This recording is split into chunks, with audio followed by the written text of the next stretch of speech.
Llega a los cines. Yo soy un artista. Una historia de amor basada en una historia real. Hugh Jackman. Podríamos llamarnos Lightning and Thunder. Kate Hudson. ¿Tú serías el rayo y yo el trueno? Songs and Blue. Canción para dos. 9 de enero exclusivamente en cines. Te aviso, va a sonar muy fuerte. Ser Podcast. Yo me llamo Victoria Mérida Rojas. Mérida. La última vez que hice teatro en España era en el 79, hace como 45 años. He estado buscando la obra, he estado buscando el sitio, el momento, en qué lugar. Gracias, Castillo, por escribir, Medusa. Quien con monstruos lucha, cuide de no convertirse a su vez en monstruo. Cuando miras largo tiempo a un abismo, el abismo también mira dentro de ti. Con esta cita de Nietzsche saludamos a un monstruo de nuestras artes escénicas, José María del Castillo. Bienvenido a La Hora Extra. Muy buenas. José María es director, dramaturgo, actor, productor. Este próximo 31 de julio estrena Medusa en Mérida. Me atrevería a decir que uno de los platos más apetecibles, o el que más, sobre todo porque supone la vuelta a los escenarios españoles de Victoria Abril en casi medio siglo. Tú también regresas al Festival Internacional de Mérida. Estuviste en 2019 y en 2023 con Clitemnestra, que hablamos de ella con Cristina Castaño en La Hora Extra. ¿Qué supone para ti, es una pregunta muy cliché, este templo romano, el Festival de Mérida? Pues mira, para mí es un honor y una responsabilidad, porque es verdad que ya he estado, pero la envergadura de Medusa es otra, la expectativa también es otra. Siempre muchísimo respeto, porque ya el festival tiene un nombre, una trayectoria, y es un punto de referencia a nivel nacional de lo que sería el teatro, ¿no? Entonces, traer un espectáculo allí, no tienes tiempo de chequear cómo funciona, porque es un estreno absoluto siempre. Entonces, quieras que no, Mérida tiene ese punto de responsabilidad, de presión, pero a la vez, claro, es un templo. O sea, aquello es, claro, la magnificencia del espacio, la historia de las piedras, ¿no? Ese público de 3.300 personas. Claro, eso ya es magia. O sea, muy mala tiene que ser la obra para que allí no te conmueva, no te vibre algo cuando ves un espectáculo allí. Porque ensayáis en Madrid, ¿y cuánto tiempo ensayáis luego en Mérida antes del estreno? 2 días solamente. 2 días. Poquísimo. O sea, que tengo que llevarlo todo súper hecho, súper ya cerrado. De hecho, yo voy con Victoria ahora, estoy un poquitín antes para ver también con ella lo que es el espacio, porque claro, ella nunca ha estado allí. Después de la rueda de prensa que hicimos en el comienzo, vimos el teatro porque ella nunca había estado. Decía Victoria, pero madre mía, esto es una locura. Dices que esto es... Digo, no, esto es una experiencia única, Victoria. Esto va a ser un antes y un después. Impone. Y 2 días nada más tenemos antes de... Y encima ensayamos de madrugada, por la noche, por el calor y por el tema de las luces, claro. Claro. En 2011 creas tu compañía de teatro, hoy se llama Coribante, decenas de montajes y de premios a vuestras espaldas, porque es importante tener una compañía de teatro propia hoy, y cuánto de complicado es mantenerla a lo largo del tiempo. Pues mira, yo verdad que yo empecé muy chico, ¿no? A hacer teatro, cine, tele, y me encanta estar a las órdenes de un director-directora que te va como guiando, hace muchísimos espectáculos de todo tipo, pero hay algo también yo como creador que necesitaba, tiene ese impulso, ¿no? Esa necesidad, y yo estaba haciendo musical en Gran Vía y con 20 y pocos años, y dije, oye, quiero hacer... O sea, yo siempre he escrito muchos textos, he escrito muchísimo, me gusta mucho la escritura, y dije, bueno, ¿por qué no empiezo yo a poner en escena pequeñas cositas, ¿no? Entonces cogí a 4 amigas, 4 actrices maravillosas, y creé un espectáculo, pero sin ninguna pretensión. Estábamos en salas alternativas de Madrid, ensayamos en el salón de mi casa, todo como muy de andar por casa, pero es cierto que la obra empezó a tener reconocimiento, tener premios, tuvimos 6 años de gira, una cosa llevó a la otra, después llegó otro montaje un poquitín mayor, otro mayor, y bueno, empecé yo a investigar y a poner sobre la escena cosas que a mí me mueven, textos, ideas, planteamientos, juegos escénicos, tipos de lenguajes que a mí me interesan, pero que eso no quiere decir que yo después no haga otro tipo de teatro cuando me contratan como actor. Pero sí, empecé como a descubrir un mundo en el que yo podía como liberarme. Y ahí surgió Coribante y hasta ahora estamos aquí, claro. Uh-huh. ¿Y cuál es tu relación o vuestra relación con Pentación Espectáculos, con Jesús Cimarro? Pues con Jesús, cuando yo estuve la primera vez en Mérida, claro, él tenía referencias mías muy pocas. Es cierto que Clitemnestra, bueno, pues fue bastante bien. Tuvimos dos nominaciones a los Max. De hecho, seguimos con funciones ahora con Natalia Millán. Seguimos, no ha parado desde entonces. Y Jesús pues dijo, bueno, este chico está haciendo cosas interesantes. Quiero creer que fue eso. Y entonces le interesó, lo volvió a programar, estuve en Madrid. Me volvió a llamar, yo le planteé el texto con Antonio Rincón Cano de Las que gritan, le interesó, coproducimos también esa obra y después llegó ya Medusa, ¿no? Entonces, verdad que ahí estamos en un tándem que está funcionando, él confía en mí, le interesa el tipo de espectáculo que yo estoy ahora mismo creando, el tipo de lenguaje. Y bueno, ahí estamos. Mientras el público quiera, seguiremos ahí en la lucha. Has tenido varios acercamientos a los clásicos, desde la mitología griega a también los textos del Siglo de Oro. Es una pregunta obligada a todos los que os acercáis a los clásicos y es cómo contemporaneizarlos, ¿no? Y si se pueden mirar con una mirada de hoy, textos clásicos de otro tiempo. Pues mira, yo creo que en los clásicos está todo inventado. Y yo me gusta mucho reformular esos clásicos porque aparte no pasan de moda. Hay algo que está ya ahí, que sigue moviendo. Un texto de Lope de Vega, de Calderón, un texto de Aristófanes, un texto de... Es que hay grandes clásicos, Shakespeare, es que está todo inventado. Pero incluso un Lorca puede ser ya casi un clásico. Tratan temas que no pasan, que siguen moviendo. Es cierto que lo que es un poco la forma, hay que dar una vuelta, hay que reformularlo para contemporaneizarlo y hacerlo atractivo al público, pero lo que es la esencia ya está todo inventado. Y me parece que es muy interesante volver a los clásicos porque tratan temas política, amor, deseos, impulsos, necesidades, pero desde un lugar tan bien hecho que, bueno, muchas veces como darle la vuelta, darle una vuelta de tuerca, pero es que está todo ahí, la gente le sigue interesando. Medusa, por ejemplo, es coger un clásico, una historia, un mito, y darle una vuelta de tuerca para llegar al público de ahora. Y es que, dices tú, es que sigue funcionando. Temas por los que te voy a preguntar, pero... Miedo me das, dale. Ninguno. Veo que te defiendes muy bien, tienes tablas. Así, a grandes rasgos, y antes de entrar en el detalle, ¿qué tienen en común Clitemnestra y Medusa? Pues mucho. Aparte me gusta que me lo preguntes, porque a mí me gusta... algo que me pasa casi siempre en casi todas mis obras, me gusta escribir sobre mujeres, me gusta mucho. Es cierto que tengo una obra que es Desnudando a Eros, que son todo hombres, pero me interesa mucho todo el universo femenino. Hay algo ahí que me interesa y me gusta. Tanto Clitemnestra como Medusa hablan de la injusticia y de la necesidad de ser uno mismo, más allá del género de los roles. En este caso son mujeres. En el caso de Medusa es un monstruo, pero bueno, es mujer también. Pero hay algo de injusticia, esa injusticia social que no cambia, que seguimos años, siglos, eso sigue ahí. Me parece muy interesante rescatarlo, y encima son mujeres siempre fuertes, porque lo que tienen en común tanto Medusa como Clitemnestra es que son mujeres muy fuertes, y esa fortaleza da miedo. ¿Cuándo surge este proyecto? ¿Cuándo empiezas a trabajar en Medusa? Pues ya hace como 2 añitos que empecé a trabajar en él. Yo siempre estoy inventando, ¿eh? Yo tengo ahora mismo en la recámara como 4 o 5 obras, o sea que siempre estoy inventando, pero este lo cogí con muchas ganas porque, al igual que Clitemnestra, tragedia, Medusa tiene también mucha comedia, mucha ironía, muchos momentos de humor, y también me necesitaba como sacar eso, ¿no? Porque al final la tragedia está bien, o temas duros, sociales y políticos está bien ponerlos sobre la mesa, pero hay que reírse. Por eso también están obras como Las que gritan o Desnudando a Eros, que también hay un punto de sentido del humor, y con Medusa mezclamos tragedia, comedia, ironía, máscara, improvisación, juego con el público. Hay como muchos ingredientes para que la gente se sorprenda. Te lo preguntaba porque qué casualidad que justo hace un año, el verano pasado, estuvo con nosotros Gloria Trevi presentándonos su canción Medusa y nos decía esto. Y la historia de ella es una historia mal contada, porque cuando tú escuchas Medusa, la mayoría de las personas se imaginan ese monstruo con serpientes en la cabeza que si la ves te convierte en piedra. Y en realidad hay un antes, hay un porqué. A ella le imponen un castigo injusto. Los castigos injustos te vuelven más fuerte.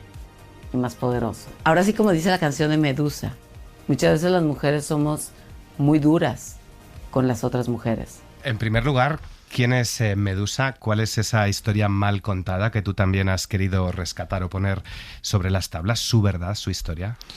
Pues Medusa es una víctima, eso es lo primero. Es una víctima de muchas circunstancias que, como bien dice Gloria, rescata y potencia su fortaleza. Ella, por ser una chica guapísima, con un pelo dorado, despertaba muchísima admiración, envidia, deseo. Acaban violándola y a raíz de esa violación de un dios Poseidón, la viola dentro del templo de Atenea, donde Medusa era sacerdotisa, y por ser violada dentro del templo, la propia Atenea la castiga. Porque es como una humillación que en su templo ella se deje violar. O sea, estamos ya como desvirtualizando tanto. Y entonces la castiga. Entonces le dice a Atenea, por cada ofensa que me has hecho, van a ser mordisco y toda la serpiente que vas a tener como cabellera. Y a raíz de ahí, claro, la transforma, la maldice y entonces se convierte en el monstruo que petrifica. Entonces, yo también creo que esto es como un poco enseñanza, es reflejo del tipo de sociedad y del tipo de esa sensación de culpa, y vivir con culpa a la gente que puede provocar deseo, admiración, envidia. Y todo eso tiene un castigo. Y el castigo lo tiene Medusa, y entonces ella dice, vale, yo puedo haber hecho muchísimas cosas mal, pero conocer mi historia y entender que yo soy víctima, porque a mí todos los guerreros vienen a intentar asesinarme a mi cueva, mueren petrificados, ¿vale? Pero yo no voy a sus casas. Esto es como un poco la historia del mito. Lo que pasa es que con Medusa lo que yo intento es hacer extrapolarlo a la época actual y hablar de quiénes son los verdaderos monstruos. O sea, se habla del monstruo. ¿Quién es un monstruo? ¿El que tiene cabeza con serpientes y que petrifica? ¿O el que va de bueno o buena y de repente destruye a los demás para quedarse por encima? Y después algo muy importante que tratamos en Medusa, que es el cortar cabeza. O sea, ¿cuántas cabezas somos capaces de cortar para conseguir nuestros objetivos? No te puedo contar más, pero ahí dejo un poco ese tema del corte de las cabezas. Atenea es Mariola Fuentes. Correcto. Aquí hay un tema también, es el culpar también a las víctimas de una violación, ¿no? Totalmente. Que es lo que decía Gloria. En Sí, este sí, caso, sí. una mujer. Sí, cierto. Porque hay algo siempre de... obviamente todos sabemos que no, pero hay algo de sentimiento de culpa, porque le decía Atenea a Medusa, dice, es que tu don, que es la belleza, no es un don como tal, es un castigo. Y por eso podemos reflejar el paralelismo de la belleza, como puede ser la inteligencia, como puede ser la determinación, la decisión o el propio orgullo muchas veces, ¿no? Todo eso, cuando genera envidia, cuando la gente fuerte... Al final es el miedo de la gente, de la sociedad, a que alguien destaque más, a que alguien te quite tu lugar. Y lo que hablamos tanto con Clitemnestra como con la propia Medusa, es decir, no, tú tienes que ser tú mismo, luchar por lo que te interesa, equivocarte, pero siendo fiel a tu naturaleza, sea monstruo o no. Porque el ser monstruo no depende de la naturaleza, depende de tus acciones. Atenea, mujer, y también las mujeres de la obra de Clitemnestra eran duras, como decía Gloria Trevi muchas veces, con las propias mujeres. ¿Esto es algo que ha cambiado en los últimos 6 años? Quizá desde el Me Too hay una sororidad femenina internacional. Tengo mis dudas. Yo creo que no. Yo creo que lo que más... Creo que no, ¿eh? Igual esto es una dura, te cuento el porqué. Creo que no. Por un lado, creo que muchas mujeres son las propias que generan un cierto machismo o una cierta radicalidad, y lo que yo creo que ha despertado en estos últimos años, tanto el Me Too como la conciencia social, es que todos, hombres y mujeres, estamos muy concienciados de esa desigualdad. Entonces lo que yo más me interesa es que ahora mismo muchos hombres, como por ejemplo yo, muchísimos más, y muchas mujeres, estamos muy sensibilizados con el tema de la mujer. Muy sensibilizado. De hecho, en Clitemnestra el equipo creativo era yo hombre, el músico, el compositor era hombre, el coreógrafo era hombre, mi asistente de dirección era hombre, y era una obra de mujeres. Da igual la tendencia sexual, el género, el tema es que hay un despertar social que toma conciencia sobre la importancia de la reivindicación de la mujer como persona, como autónoma, da igual, o sea, no puede estar ya... O sea, lo que se habla muchas veces del techo de cristal o lo que se habla mucho de desigualdad, es que eso sigue pasando. Es que hay un tema que sigue estando ahí. Yo no hablo de feminismo, de machismo. Creo en la sensibilidad, la sensibilización de la sociedad con un tema que está ahí. Y que, perdón que te corté, años y años y años, siglos y siglos, y sigue estando, que es que ya pasaba antes y sigue pasando ahora. Es que mucha historia no cambia, porque cuando decía Clitemnestra, dice, es que no hay nada de lo que yo hago que no le esté permitido a un hombre. Y es que eso lo diría hace muchísimos siglos y sigue pasando ahora. Y entonces tenemos muchas veces miedo a lo diferente. Las medusas en la sociedad actual serían todo ese tipo de... Medusa realmente para mí es todo lo contrario, es como el reclamo a la diferencia, ¿no? A la necesidad de una disparidad a nivel de intenciones, estéticas, físicos, ideologías, formas de vivir la vida, porque todo eso nos nutre. Cuando intentamos, que es lo que pasa, por ejemplo, en Medusa, cuando intentamos que todo el mundo se comporte de la misma forma, reaccione igual, haga las mismas cosas, se vista igual, no, mal, porque entonces no hay evolución. Decía Medusa, ¿cuántas cabezas habéis cortado? Dice, ¿quién no ha deseado alguna vez, le ha dicho a un amigo, amiga, familiar, pareja, no te vistas así para que no piensen tal, no digas esto para que no tal, no hagas, no piensas, no digas, no seas? Eso es un cortar cabeza. Y lo que ponemos de relieve en Medusa es, sé auténtico, auténtica, vive como tú creas. Cometerás errores, por supuesto, tendrás unas consecuencias, pero que nadie te limite.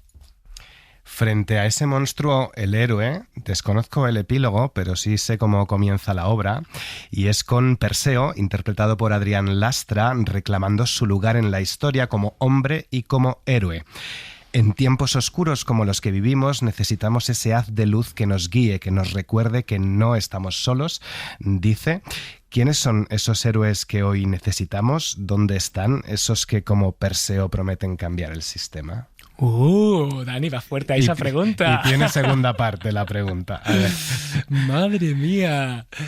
Pues bueno, Adrián Lastra, es verdad que interpreta a Perseo.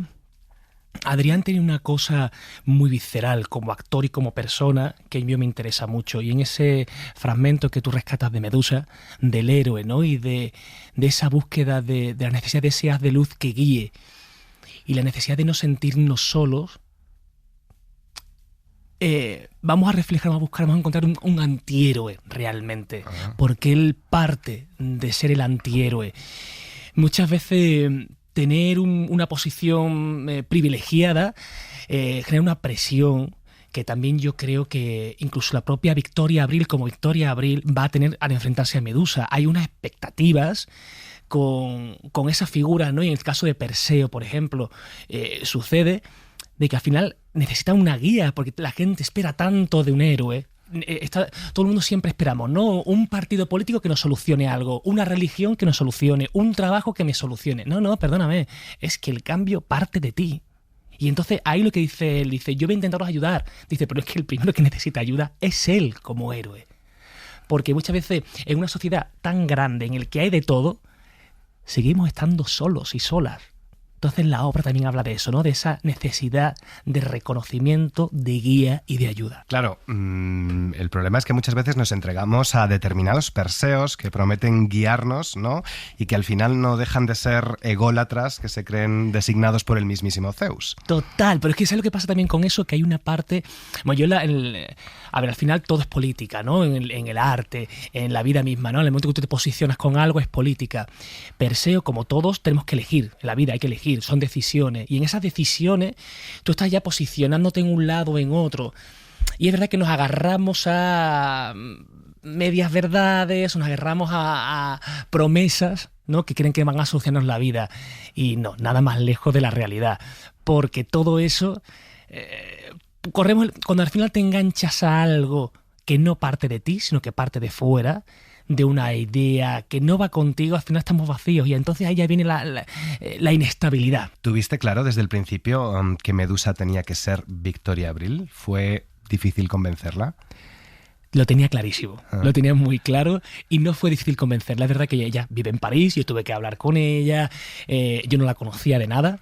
Yo necesitaba para Medusa tenía como varias características que tenía que cumplir la actriz que interpretase a Medusa, ¿no?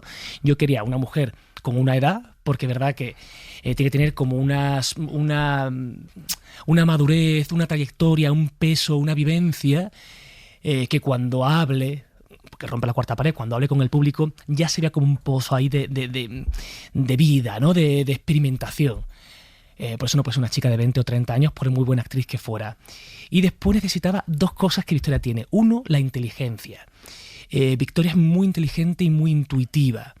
Y eso me interesa. No es una actriz, un tipo de actriz, ni como persona, fácil en el sentido de que le dices y ya lo hace. No. Ella primero te plantea, ¿esto por qué es así? Vamos a encontrar el porqué de todo. Y después tiene que tener mucho sentido del humor.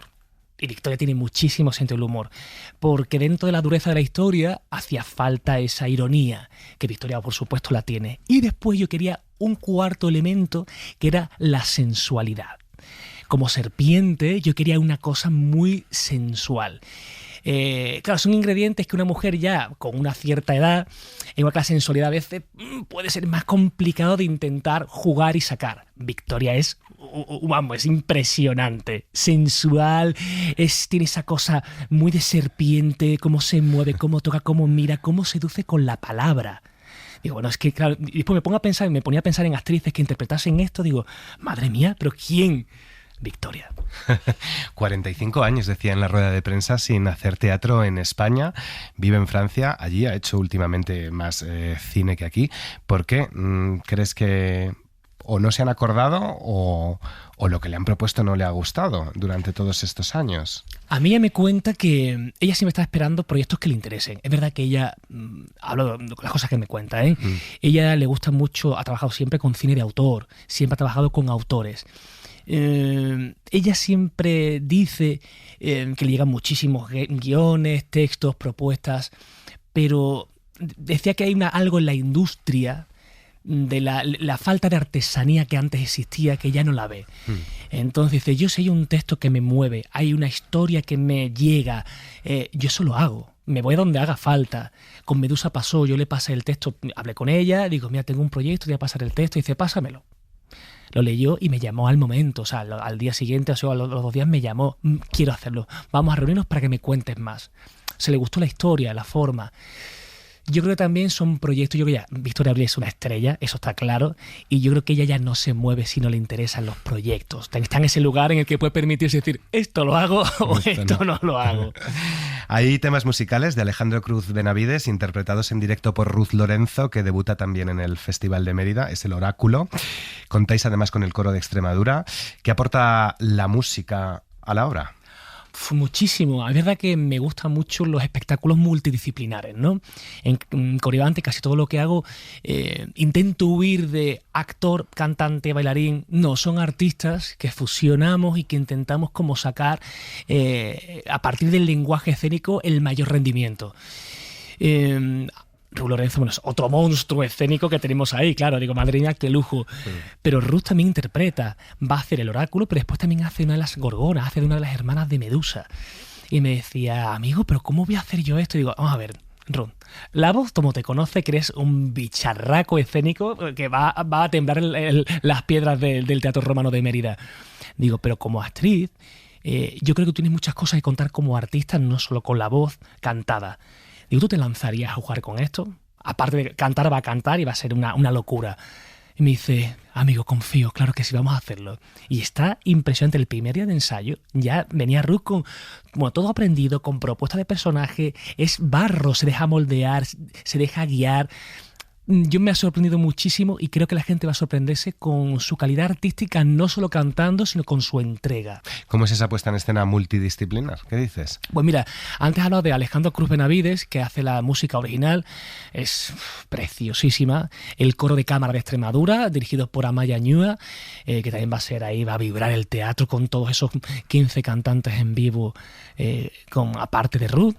Y después la coreografía de Aleix Mañé.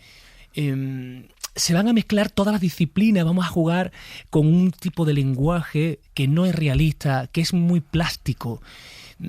Es verdad que Medusa, hay como una doble lectura, que está la Medusa Victoria y después está la Medusa Obra. Todos van a ser serpientes, hay fuego, hay metal, hay sangre, hay serpiente. Digo como elemento un poco más sensorial, ¿no? Y plástico. Todo eso va a empezar a jugar. Entonces, claro, no puede ser no es una obra. que solo sea palabra. No.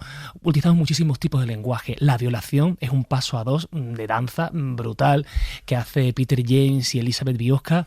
Hacen un paso a dos de danza contemporánea nivel locura.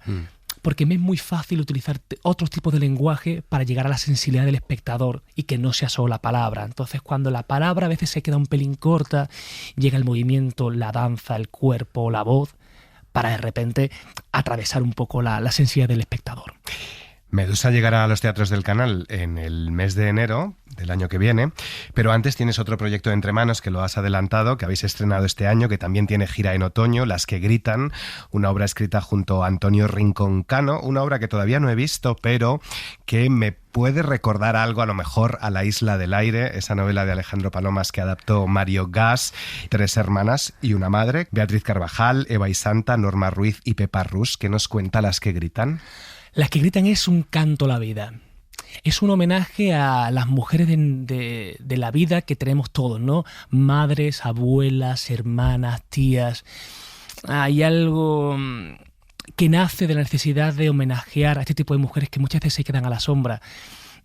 Parte de una situación personal, tanto mía como de Antonio, ¿no? De un reconocimiento a esas mujeres que están siempre ahí como... que se quedan un poquitín atrás. Mi abuela falleció en el COVID y ella era una mujer que siempre estaba sosteniendo. Todas esas mujeres que sostienen familias, pero que no tienen un cargo o un trabajo importante, pero están ahí sosteniendo. Y que nunca tienen ese reconocimiento, y que muchas veces creo que ellas creen que no son importantes y todo lo contrario, están ahí para unir, sostener, aguantar, apoyar, dar vida. Y La escrita habla de eso, de esa necesidad de cantar la vida y decir a todas esas mujeres gracias, porque todos los que estamos, hombres, mujeres, cualquier profesión, estamos gracias a una mujer importante y fuerte que nos ha dado la vida y que nos ha apoyado. José María del Castillo, estoy hasta la mismísima última escama de Equitea. Muchas gracias por haber estado en La Hora Extra. Hablaremos este otoño. Gracias a ti, Dani. Mucha mierda. Guapo.